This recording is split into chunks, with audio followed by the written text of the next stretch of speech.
अपन ने दायित्वों का सत्यापन और सत्यापन के संबंध में अंकेक्षक की स्थिति के बारे में विस्तार से चर्चा की थी। आज अपन संपत्तियों के सत्यापन के उद्देश्यों के बारे में जानकारी प्राप्त करेंगे। Objectives of verification of assets. पहला है विद्यमानता का पता लगाना, टू डिटरमाइन एग्जिस्टेंस।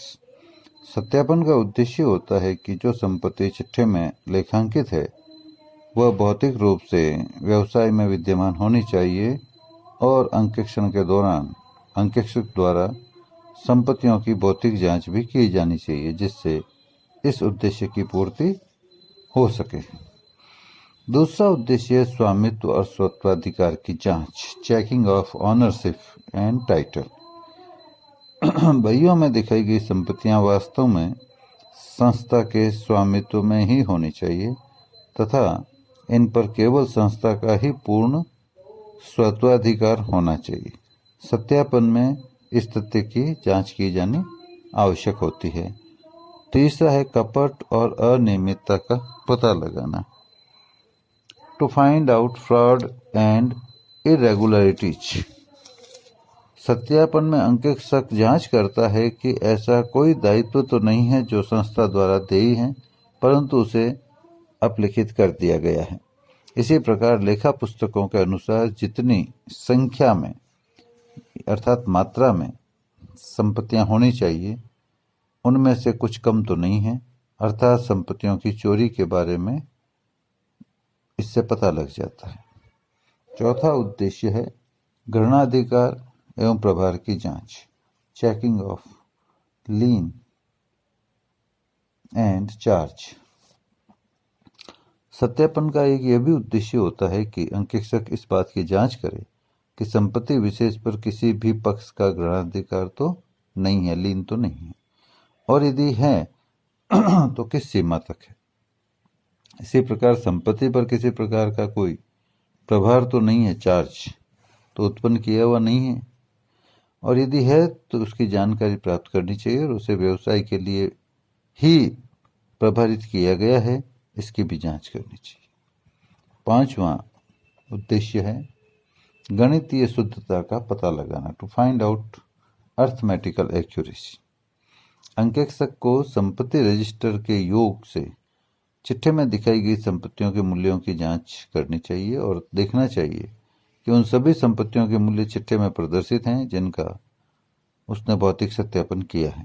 उसे ये भी देखना चाहिए कि हाश की गणना तथा अंतिम शुद्ध मूल्य की गणना करने में कोई अशुद्धि तो नहीं रही है। छठा उद्देश्य है समस्त वास्तविक संपत्तियों तथा दायित्वों को दर्शाना, to disclose all real assets and liabilities. अंकेक्षक को देखना चाहिए कि समस्त वास्तविक संपत्तियां और दायित्व चिट्ठे में यथास्थान प्रदर्शित कर दिए गए हैं या नहीं, और संदिग्ध दायित्वों को टिप्पणी के रूप में दर्शाया गया है या नहीं। यदि किसी संपत्ति का मूल्य किन्हीं अधिनियमों के प्रावधानों के अंतर्गत पूर्णतः अपलिखित हो गया है तो उसको संपत्तियों के रजिस्टर से हटाया है या नहीं। इसके बाद सातवां उद्देश्य है दायित्वों के संबंध में संतुष्ट होना, सेटिस्फाई हिमसेल्फ रिगार्डिंग लायबिलिटीज। अंकेक्षक इस बात से भी संतुष्टि प्राप्त करेगा कि ऐसे दायित्वों के खाते जो पिछले कई वर्षों से चल रहे हैं उनका भुगतान न करने का कारण क्या है। पत्र व्यवहार द्वारा इस तथ्य की जानकारी भी उसे प्राप्त करनी चाहिए कि नियोक्ता के द्वारा बतलाए गए कारणों और लेनदारों के द्वारा बतलाए गए कारणों में अंतर तो नहीं आ रहा है। उसे ये भी जांच करनी होती है कि कहीं कोई गुप्त संचय रखने के उद्देश्य से तो दायित्व नहीं दिखाए गए हैं। आठवां उद्देश्य है अंकेक्षक की संतुष्टि, सेटिस्फैक्शन ऑफ ऑडिटर। अंकेक्षक कर्तव्य भंग के लिए दोषी न हो इसके लिए तकनीकी विशेषज्ञों की सहायता से सत्यापन करता है और सही प्रतिवेदन प्रस्तुत करता है। तो जहां आवश्यक हो अंकेक्षक को खुद की संतुष्टि के लिए तकनीकी विशेषज्ञों की सहायता ले लेनी चाहिए। अंतिम उद्देश्य है चिट्ठे में प्रदर्शन की जांच, checking of disclosure in balance sheet. संस्था के चिट्ठे में संपत्तियों और दायित्वों को संबंधित अधिनियमों के प्रावधानों के अनुसार सही तरीके से दर्शाया गया है यानी इसके भी जांच अंकेक्षक को करनी चाहिए। ये भी एक उद्देश्य होता है। इसके बाद आता है सत्यापन का महत्व, अर्थात importance of verification of assets.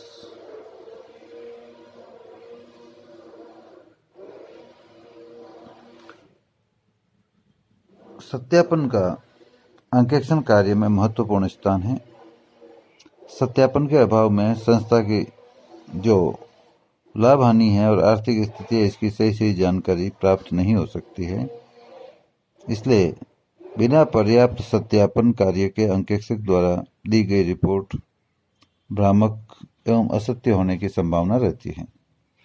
इसके लिए उसे कर्तव्य भंग और लापरवाही के लिए दोषी भी ठहराया जा सकता है। अंकेक्षण कार्य अंकेक्षक प्रमाणन की सहायता से करता है, अर्थात प्रमाणन अंकेक्षण कार्य की नींव का कार्य करती है जिस पर अंकेक्षण रूपी भवन खड़ा होता है। लेकिन सत्यापन उसकी भव्यता में निखार लाता है। किसकी? भवन की। मतलब जो प्रमाणन का कार्य किया गया है वो ठीक होने पर भी यदि सत्यापन न किया जाए तो अंकेक्षण रूपी भवन में निखार नहीं आता है। इसलिए सत्यापन अंकेक्षण रिपोर्ट की सत्यता और शुद्धता को बढ़ाता है। लेखा पुस्तकों में संपत्तियों के व्यवहारों से संबंधित प्रविष्टियां प्रमाणकों के द्वारा प्रमाणित की जाती हैं। लेकिन कोई प्रविष्टि होने से रह गई है तो उसे सत्यापन के दौरान ही पकड़ा जा सकता है। इस संबंध में विद्वान लंकास्टर का कथन है, किसी संपत्ति की प्राप्ति का संतोषजनक प्रमाणन उसके निरंतर अस्तित्व को सत्यापित करने की दिशा में पहला कदम होता है,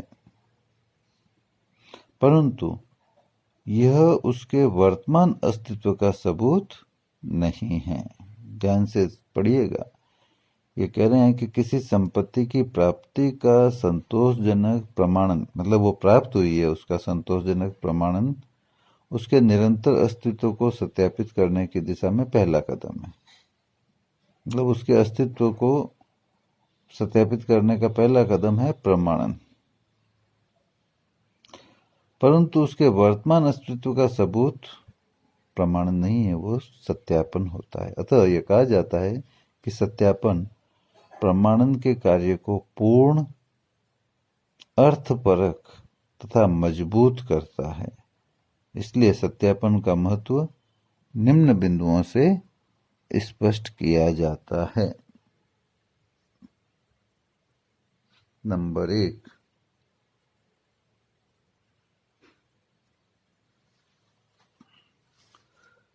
विश्वसनीय सूचना देना, प्रोवाइड रिलायबल इंफॉर्मेशन।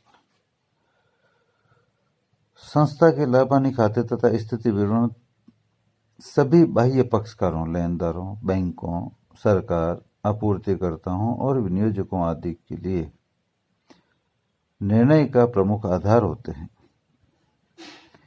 इन सभी पक्षकारों को सही और विश्वसनीय जानकारी की जरूरत होती है जो सत्यापन से ही संभव होती है। नंबर 2, छल कपट व त्रुटि में कमी, लीस्ट फ्रॉड्स एंड एरर्स। प्रमाणन के द्वारा संभवतः समस्त त्रुटियां और गबन प्रकट हो जाते हैं, फिर भी कुछ त्रुटियां और गबन विद्यमान हो तो सत्यापन की प्रक्रिया में सामने आ जाती है। प्रबंधकीय वर्ग द्वारा संपत्तियों और दायित्वों के माध्यम से ही हेराफेरी की जाती है जो सत्यापन में प्रकट हो जाती है। प्रमाणन के पश्चात स्वयं अंकेक्षक द्वारा की गई इस जांच से प्रबंधकों में डर व्याप्त रहता है, इसलिए वे हेराफेरी करने से कतराते हैं, अर्थात हेराफेरी करने में सतर्कता बरतते हैं।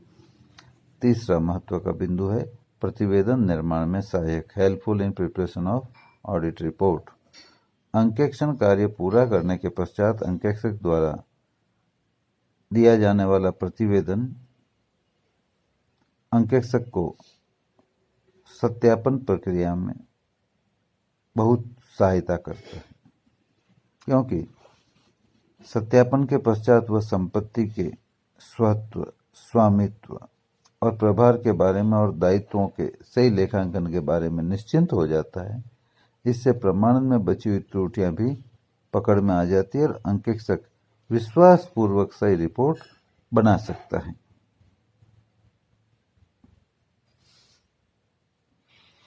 चौथा बिंदु है कानून की पालना, कंप्लायंस ऑफ लॉ।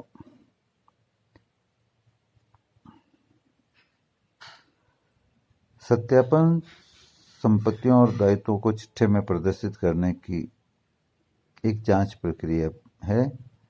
इसमें अंकेक्षक को यह भी ध्यान रखना होता है कि संपत्तियों और दायित्वों को प्रदर्शित करने में या चिट्ठा बनाने में विभिन्न अधिनियमों के प्रावधानों, नियामक संस्थाओं के दिशा निर्देशों, मार्गदर्शक जो भी उनके बिंदु है उनका पूर्णतः पालन किया गया है या नहीं। इससे संस्था अधिनियमों की पालना के उल्लंघन से होने वाली कुप्रभाव अर्थात शास्त्रीय कानूनी कार्रवाई से बच जाती है। पांचवा बिंदु है सुरक्षा का आश्वासन, एश्योरेंस ऑफ सेफ्टी। कंपनी की दशा में अंशधारियों अन्यथा स्वामियों तथा ऋणदाताओं को अंकेक्षण प्रतिवेदन से यह आश्वासन प्राप्त हो जाता है कि उनके द्वारा व्यापार में विनियोजित पूंजी सुरक्षित है। अंकेक्षक ये भरोसा दिलाने के लिए अपना प्रतिवेदन तैयार करता है कि विनियोजित पूंजी अर्थात संपत्तियों और दायित्वों की सतर्कता से जांच की गई है, जिसमें सत्यापन की विशेष भूमिका होती है। और अंत में सही आर्थिक स्थिति का ज्ञान, knowledge of real financial position. सत्यापन हो जाने के बाद लाभ हानि खाता और चिट्ठा व्यापार के सही लाभ या हानि और आर्थिक स्थिति का चित्रण करते हैं। इससे व्यापार से संबंधित पक्षकारों और भावी पक्षकारों को व्यापार की सही स्थिति के बारे में जानकारी प्राप्त होती है। इससे व्यापार की ख्याति में भी वृद्धि होती है।